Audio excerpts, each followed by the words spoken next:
Camilla, last week's foxtrot was a roaring success. Yay, go get him! I know. What happened to him? He turned a corner. He's apparently the Prince of Wales now. He was amazing. Really? Really proud. Yeah. We've been climbing.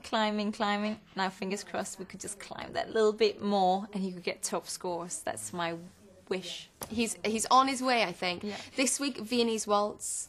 How has he been? It's just great that we've got the Viennese waltz because it's a continuation of the foxtrot.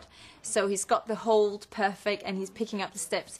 He's just got to get used to going around and around without dropping over dizzy. Oh, yeah, I was going to say, because you've got to spin really quickly in that dance, haven't you? Definitely.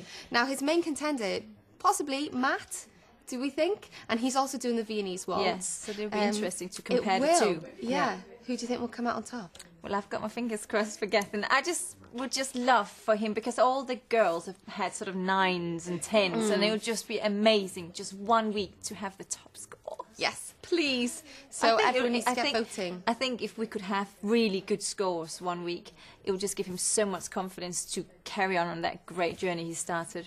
Yeah, well, he's definitely on the right track now, isn't he? Absolutely. Well done. Thank you.